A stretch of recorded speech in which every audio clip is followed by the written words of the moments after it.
Attractive প্রেজেন্টেশনের অভাবে আমরা ইসলামের কথাকে তুলে ধরতে পারি না। ওরা যে মতবাদ, ওদের যে ডক্ট্রিন, ওদের যে আইডিওলজি, ওদের যে চিন্তা চেতনা, এই বস্তা পচা মতবাদকে ওরা সুন্দরভাবে বিউটিফাই করে, ফান্ডিং করে এমন প্যাট্রনেজের সাথে গোটা বিশ্বে আনে, চোখ ধাঁধানো মনে হয়। কিন্তু আমাদের প্রপার প্রেজেন্টেশনের কারণে আমরা ইসলামকে নন মুসলিম বন্ধুদের কাছে তুলে ধরতে পারি না।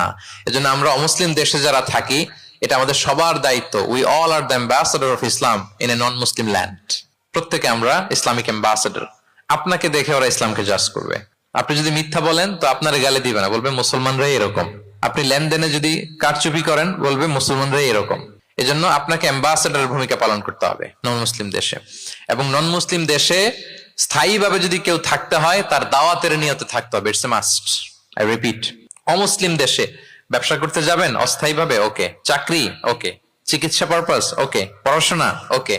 কিন্তু স্থায়ীভাবে যদি কোনো অমুসলিম দেশের পাসপোর্ট নিয়ে থাকতে হয়, স্থায়ীভাবে, of course it should be with the intention of দাওয়া।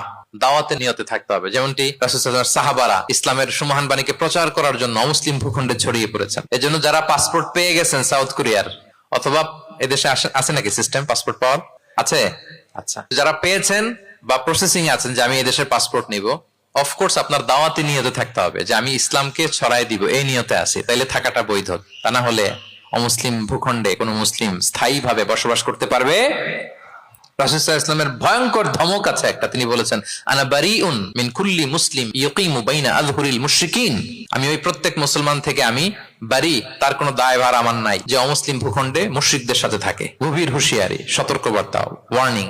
কিন্তু যদি আপনি উইথ দ্য ইন্টেনশন অফ দাওয়াতে নিয়তে থাকেন যে এখানে আমি একটা মসজিদ করব, মসজিদের সাথে লেগে থাকবো, আমার বুদ্ধিস্ট প্রতিবেশীর কাছে আমি ইসলামের সুমহান বাণী পৌঁছে দিব, আমার কলিগদেরকে বুঝাবো দেখো ইসলাম খুব ফ্লেক্সিবল, এটা ন্যাচারাল রিলিজিয়ান, এটা মানবতার ধর্ম, এটা এমন এমন, এইভাবে আমি বুঝাবো, এই নিয়তে যদি আপনি থাকেন, তাহলে আপনি এই দেশে স্থায়ীভাবে থাকতে পারবেন। কথা কি বুঝতে পেরেছেন? এখন অন্যকে ইসলাম বুঝাইতে হলে তো আগে নিজের মানতে হবে নাকি? কথা বলেন।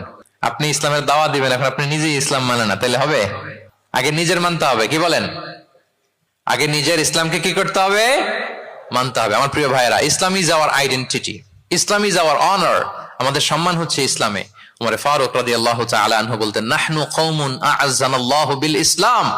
আমরা এমন জাতি যে জাতিকে আল্লাহ তাআলা ইসলাম দিয়ে সম্মানিত করেছে। ফাইনি বিতাগাইনাল ইজ্জাতা বিগাইরিহি আযাল্লানাল্লাহ। ইসলাম ছাড়া অন্য কোথাও যদি আমরা সম্মান তালাশ করি, তাহলে আমাদেরকে অপদস্থ করে ছাড়বেন কে?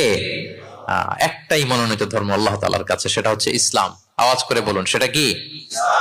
ইন্নাদ দীনা ইনদাল্লাহিল ইসলাম। একমাত্র আল্লাহর কাছে the accepted only one religion to Allah, সেটা হচ্ছে ইসলাম। ওয়া মাই ইয়াবতাগি গায়রাল ইসলামি